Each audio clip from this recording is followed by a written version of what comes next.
Underground bunker. Hey, it's Monday afternoon. I'm just out of the courthouse. There's traffic noise. There's a little wind. I'm sorry, but I don't have time to go somewhere else. I got to give you the news right now. Well, it's fresh. Long fourth day in the trial of Danny Masterson here in Los Angeles.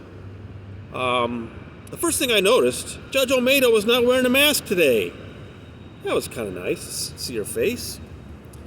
Although she did make a joke about being in mourning because of her precious Dodgers lost this weekend. Hey, I grew up in LA. I love the Dodgers myself, but I've moved to New York. I adopted a different team. The Mets, which also lost. Anyway, sorry. A large number, the third set of jurors came in this morning, and once again, a large number of them had indicated something on their questionnaires that they had some familiarity with Scientology through documentaries and news articles. And at one point, one of the jurors said that they had seen an ad for Scientology the night before. And this really seemed to confuse Judge Olmedo. I don't think Judge Olmedo realizes, because she assumes they're talking about the Caruso ads or Leah Remini's show. I don't think Judge Olmedo is aware that Scientology has gone on a major advertising campaign this week because of this trial, because of Mike Rinder's book, because of the Caruso ads. Scientology is spending money like crazy in LA right now to put out ads to try to influence people. I don't think the judge is aware of that. But in general, I would say there wasn't much said today that would really make anybody too concerned about jurors being fair one way or the other. There's another one coming up later I'll mention in a second. But, the one that I think was a concern, but I thought it was great. It was an African-American man who said he was vaguely familiar with Scientology, and he said, I've lived in LA all my life. I've seen the buildings. I have friends who got out of it and complained about it. It's a very restrictive organization. And the judge asked him, would it impact your ability to be fair? And he said, yeah. So I'm pretty sure they got rid of him. So that was the morning session. We had lunch and we came back at 1:30. Now it was time. Now things finally have moved on to the next level. Very interesting. The two attorneys on each side got their chance to talk to the jurors. So first up was Philip Cohen, and he had an hour. And he started explaining to them that there are three big areas that the government is going to focus on in their case. One, date or acquaintance rape. Mr. Masterson is charged with forcible rape, but they knew each other.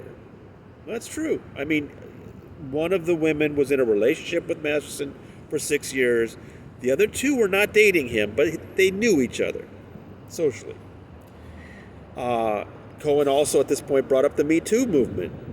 He asked who feels strongly about the Me Too, that a Me Too case is not for you. And the second big area is rape by force or fear and testimony that segues into domestic violence. The third area, he said, what's Scientology on trial for?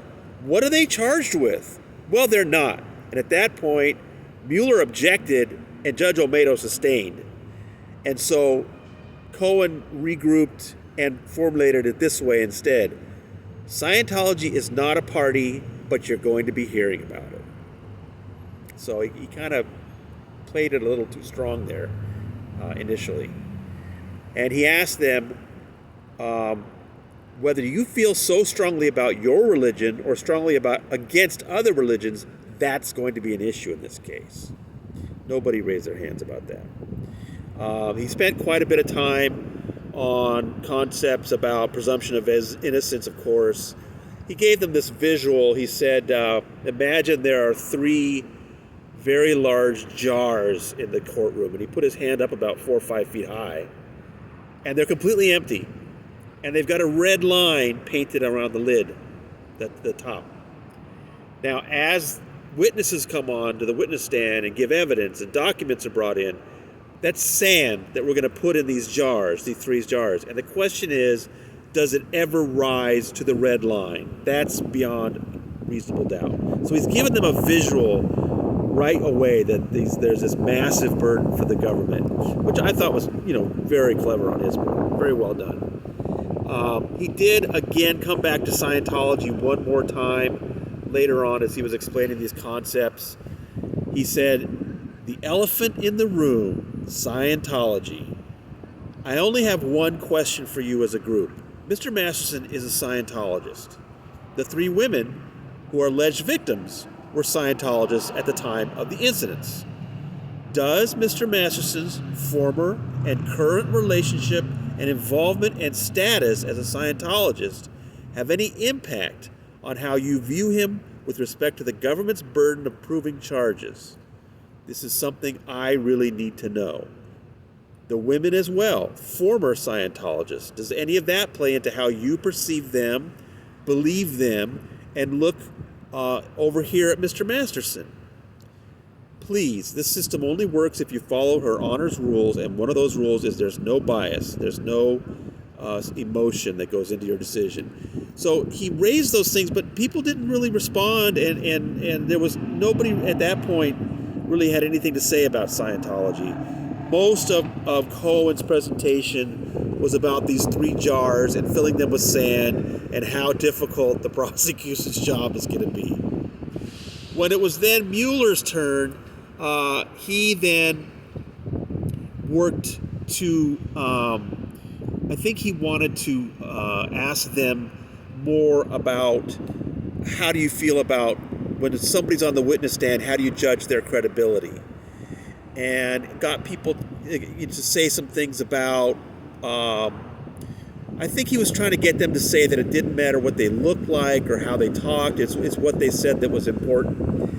And then I think there was one other thing that he got to that I thought was pretty interesting for us, and that was one of the potential jurors, while Cohen was still on, did say, I don't understand why it's taken so long for this case to come to court, right? I mean, these are charges from 2001 and 2003.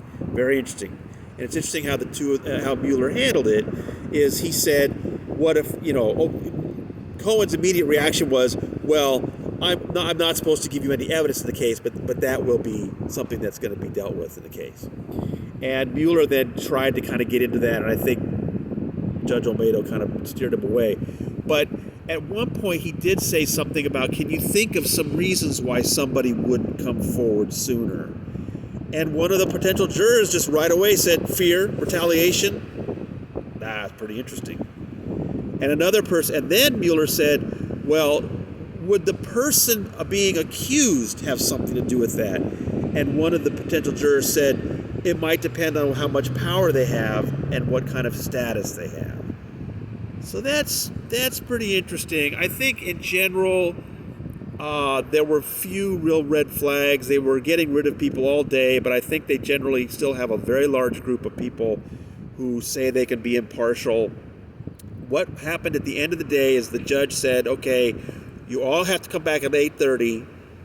When the jurors then filed out, she then said to the other attorneys, okay, she told them we're going to seat a jury by mid-morning and then begin opening statements. So tomorrow, on Tuesday, the 18th, after seating a jury by, 10:30 in the morning, we will have opening statements in this trial, and then we'll get a lot more reporters in there. Today it was just me for a lot of it, and a couple others once a little more room showed up.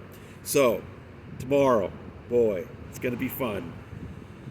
Reporting from the Clara Shortridge Foltz Criminal Justice Center in Los Angeles, your proprietor is signing off.